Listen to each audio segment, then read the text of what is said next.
Hi friends, இது ஜெஸி rights.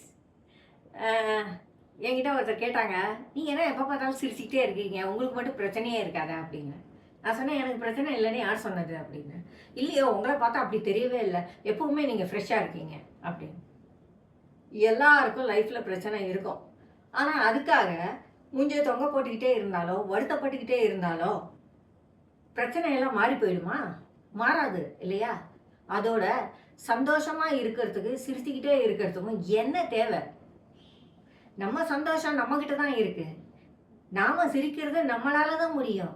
இன்னொருத்தரை வச்சுலாம் நம்ம சிரிக்க முடியாது. இவன் இது செஞ்சாதான் நான் சிரிப்பேன் அப்படின்னோ, அவர் அதை கொடுத்தாதான் நான் சந்தோஷமாகவே இருப்பேன் அப்படின்னோ நினச்சா நம்ம தான் முட்டாள். நம்ம சந்தோஷமும் நம்மளோட புன்னகையும் நம்மக்கிட்ட தான் இருக்குது இல்லையா? அதை கொஞ்சம் நீங்க யோசிச்சு பாருங்க. எதை செஞ்சால் அடுத்தவங்களை தொந்தரவு செய்யாமல் எண்ணத்தை எல்லாம் செஞ்சா நீங்க சந்தோஷமா இருக்க முடியுமோ அதை நீங்க செஞ்சுக்கோங்க. ஒரு பாட்டு பாடிக்கிட்டு இருந்தா உங்களுக்கு சந்தோஷமா இருக்குன்னா பாட்டு பாடுங்க. அது எல்லாம் சிரிப்பாங்க. சிரிச்சா சிரிச்சுட்டு போறாங்க. யாரோ சிரிச்சா நீங்க ஏன் கவலைப்பட பண்ணுவீங்க? சிரிக்கிறவங்க உங்களுக்கு சோறு போடுறாங்களா? இல்லையே. நான் என் வீட்டுக்குள்ள எல்லா நேரமும் பாட்டு பாடிக்கிட்டே இருப்பேன். எனக்கு தெரியும் என் குரல் எப்படி மோசமாக இருக்கும்னு. நான் அதை பற்றி கவலைப்பட மாட்டேன். நான் பாட்டு பாடிக்கிட்டே இருப்பேன்.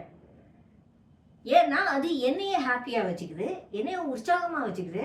உங்களுக்கு நீங்கள் ஒவ்வொருத்தருமே யோசிங்க. முதல்ல துக்க முகமாக இருக்கிறத மறந்துட்டு என்ன செஞ்சால் ஜாலியாக இருப்பீங்க, சந்தோஷமாக இருப்பீங்க. வெளியே போய் நடக்கணும்னு நினச்சா போய் நடங்க.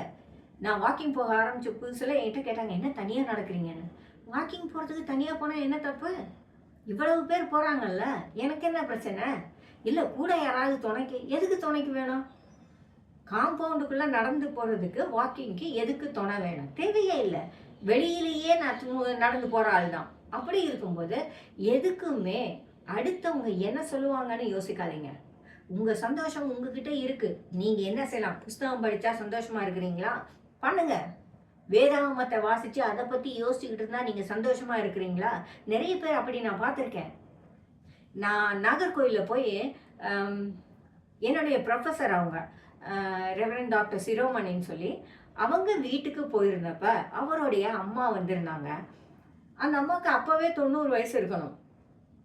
என் கூட சோஃபாவில் உட்காந்து பேசிக்கிட்டு இருக்கும்போது, எப்படிம்மா இருக்கீங்க, என்ன நல்லா இருக்கீங்களா அப்படின்லாம் கேட்டேன்னா, ரொம்ப நல்லா இருக்கேம்மா, சந்தோஷமா இருக்கேம்மா, ஒரே ஒரு கஷ்டம்தான், எனக்கு இப்போ பைபிளே படிக்க முடியல, பைபிள் படித்தேன்னா நான் ரொம்ப சந்தோஷமா இருப்பேன் அப்படின்னு சொன்னாங்க. அவங்களுக்கு அந்த வயசுலேயும் அந்த பைபிளை படிக்கணும் அப்படின்னு ஒரு ஆசை இருக்குது. நான் சொன்னேன், பரவாயில்ல, இத்தனை வருஷம் நீங்கள் படிச்சீங்க இல்லையா, அதை யோசிங்க. இதுக்கு மேலே கண்ணை சரி பண்ணுறது கஷ்டம். ஒன்று யாரையாவது விட்டு வாசிக்க சொல்லி அதை கேட்டுக்கிட்டு இருங்க, அல்லது இதுவரைக்கும் வாசித்ததையெல்லாம் நீங்கள் திரும்ப யோசிச்சுக்கிட்டு இருங்க அப்படின்னு நான் சொன்னேன். ரொம்ப ஆக்டிவான ஆள். இது போல் நமக்கும் லைஃப்பில் நிறைய விஷயங்கள் நமக்கு சந்தோஷத்தை தரக்கூடியதாக இருக்கும். அது என்னன்னு கண்டுபிடிங்க. அதை செஞ்சு நீங்கள் பாட்டுக்கு ஜாலியாக இருங்க. எவ்வளோ பிரச்சனை இருக்குது, இதுக்கு இடையில ஜாலியாக இருக்க சொல்கிறீங்களே அப்படின்னு சொல்லவே சொல்லாதீங்க. பிரச்சனைகள் முடிஞ்சு தான் நாம் சந்தோஷமாக இருக்கணும்னு முடிவு பண்ணமா இருந்தால் யாரும் எந்த காலத்துலேயும் சந்தோஷமாக இருக்க முடியாது. எல்லாத்துக்கும் நடுவில் தான் நம்ம வாழ போகிறோம். எல்லாத்துக்கும் நடுவில் தான் நாம் சந்தோஷமாக இருந்தும் ஆகணும். ஆகையினால உங்களை நீங்கள் ஹாப்பியாக வச்சுக்கிறதுக்கு என்ன செய்ய முடியுமோ, அதாவது நியாயமான வழியில், அடுத்தவனை தொந்தரவு பண்ணுறது தான் எனக்கு சந்தோஷம் அப்படின்னு சிலர் இருப்பாங்க. அதையெல்லாம் நான் இங்கே சொல்லலை, சரியா?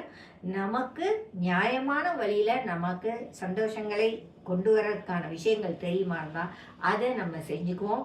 அதன் வழியாக இப்போ நம்ம சந்தோஷமாக இருந்தோம்னா நம்ம பார்க்குற இன்னும் 4 பேருக்கும் உற்சாகம் வரும். பாரு, எப்போ பார்த்தாலும் சந்தோஷமாக இருக்கிறாங்க, அவங்கள மாதிரி இருக்கணும் அப்படின்னு தான் சொல்லுவாங்க இல்லையா? அது மாதிரி நீங்கள் மற்றவங்களுக்கு ஒரு மாடலாக இருக்க பாருங்கள். ஜெஸி